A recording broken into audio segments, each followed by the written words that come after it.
Setiap ibadah dalam agama kita mempunyai tekanan yang berbeda, stressing yang tidak sama. Ada ibadah itu disebut ibadah qalbiyah, ibadah hati.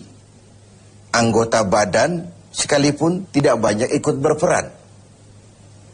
Orangnya bisa saja duduk di meja, sedang berada di kantor menghadapi tamu, tapi di hatinya Allah, Allah, Allah. Itu ibadah hati namanya. Dia bisa berdiri di tepi pantai, melihat lautan luas terhampar membiru. Bukan main lautan ini. Kalau laut saja begini hebat, apalagi yang bikin laut. Wisata seperti itu berpahala. Karena dia tidak mengagumi laut, dia mengagumi yang bikin itu laut. Dia melihat gunung tinggi menjulang ke angkasa. Bukan main gunung. Kalau gunung saja begini hebat, apalagi yang bikin itu gunung.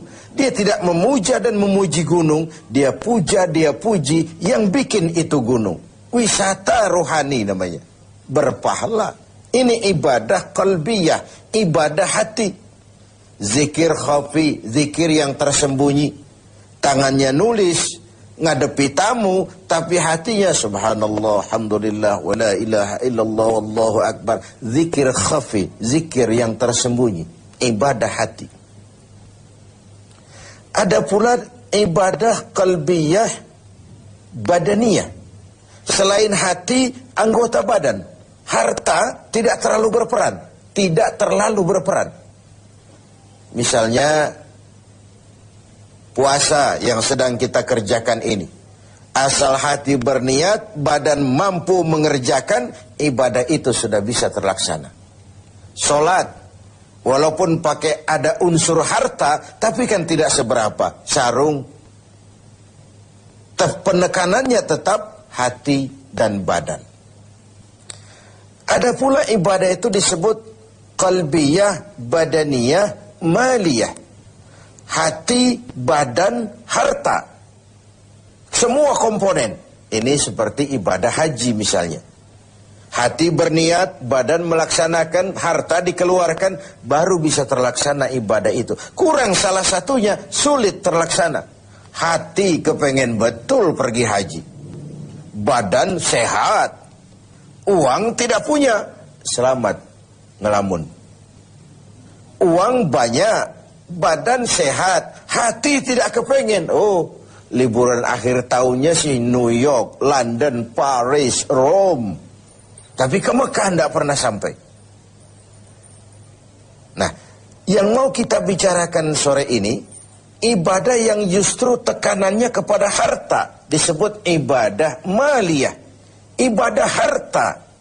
Memang harta yang diminta untuk dikeluarkan dalam melaksanakan ibadah itu. Yaitu zakat, infak, dan sedekah. Kesenjangan yang alami adalah sunnatullah. Quran menjelaskan itu. Kami lebihkan rezeki sebagian kamu dari yang lain. Ada yang kaya, ada yang miskin. Ada yang alim, ada pula yang awam. Itu sunnatullah, itu natural of law. Kenapa kesenjangan kita permasalahkan? Karena kesenjangan yang terjadi, kesenjangan struktural. Kita juga menyadari bahwa pemerataan bukan menciptakan manusia Indonesia dengan standar ekonomi yang sama ala komunisme. Rumahnya sama semua, semua punya mobil, semua gajinya sekian. Tidak. Allah melebihkan rezeki sebagian kamu dari yang lain. Bukan persamaan model komunisme. Kesenjangan adalah sunnatullah. Allah lebihkan rezeki sebagian kamu dari yang lain. Pemerataan yang kita harapkan adalah terciptanya peluang dan kesempatan. Artinya kalau yang kaya bisa semakin kaya, kenapa yang miskin tidak bisa ikut naik jadi sedikit-sedikit lebih maju? Yang sudah maju, lebih maju lagi. Terbuka peluang untuk kesempatan adanya. Nah, untuk itu, Islam memberikan tuntunan. Di dalam hartamu itu, walaupun dia hasil keringatmu, pergi pagi, pulang sore, peras keringat, banting tulang, bekerja, dengan segala kemampuan yang ada, di dalam hartamu itu, di sana ada hak yang lain. Ada hak bagi yang lain. Dan hak itu harus dikeluarkan. Dalam bentuk apa? Dalam bentuk zakat dengan hitungan yang tertentu untuk kelompok orang yang tertentu juga. Apa manfaatnya? Nabi bersabda, zakku amwalakum bizzakah. Bersihkan hartamu dengan zakat. Zakku amwalakum bizzakah. Bersihkan hartamu dengan zakat. Yang dimaksud di sini tentu kalau dalam harta yang kita cari itu bercampur dengan yang haram sedikit, ada yang tidak jelas sedikit, ada yang terkena syak, ragu-ragu sedikit, itu yang dibersihkan dengan zakat. Ada yang menggunakan dalil tadi secara salah. Kita korupsi saja, nanti kita zakatkan. Kan katanya Nabi, zakku amwalakum bizzakah. Bersihkan hartamu dengan zakat. Jadi kalau sudah kita zakatkan, bersih sudah. Itu kan politik money laundry. Dan itu tidak dikenal. Baju yang kita bersihkan itu, baju yang kena kotoran. Tapi kalau kotorannya sendiri, kan tidak bisa dibersihkan. Bagaimana mau mencuci najis? Yang dicuci, baju yang terkena najis. Najisnya sendiri, dicuci secara apapun, ya tetap najis namanya. Jadi tidak bisalah kita mengambil sesuatu dari yang haram, lalu kita zakatkan, lalu berdalih kepada ini sudah bersih karena sudah dizakatkan. Bukan itu. Nah, zakat fungsinya adalah membersihkan harta. Ibarat bangunan rumah, zakat itu semacam pintu, jendela, lubang angin, AC, kamar mandi, yang fungsinya membersihkan. Membersihkan harta kita kalau dia zakat mal. Membersihkan jiwa kita kalau dia zakat fitrah. Membersihkan tanam-tanaman kita kalau dia zakat zuru'.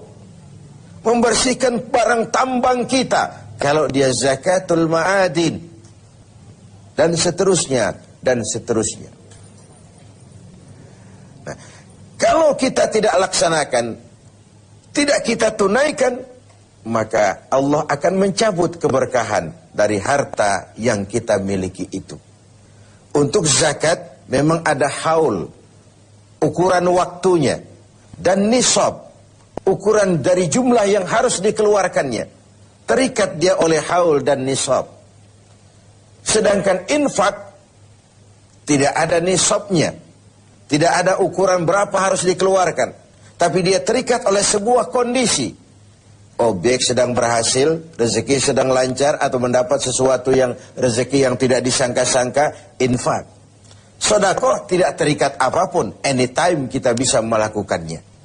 Ini ketiganya, baik zakat, infak, sedekah, disebut ibadah maliyah, ibadah harta, ibadah yang memang tekanannya kepada harta itu. Keberkahan terletak pada bagaimana kita mencari harta dan membelanjakannya dengan benar. Keberkahan terletak pada mereka yang menerima, mendoakan kita. Bersyukurlah manusia kalau dia oleh Allah dijadikan berfungsi sebagai keran air yang menyimpan tapi tidak untuk dirinya, menyimpan tapi disalurkan kepada mereka yang memang memerlukannya. Bagian dari pendidikan puasa adalah tumbuhnya kepekaan sosial. Kepekaan melahirkan kepedulian. Dan kepedulian dibuktikan di minggu-minggu akhir Ramadan ini dengan kewajiban membayar zakat, infak, setidaknya sedekah.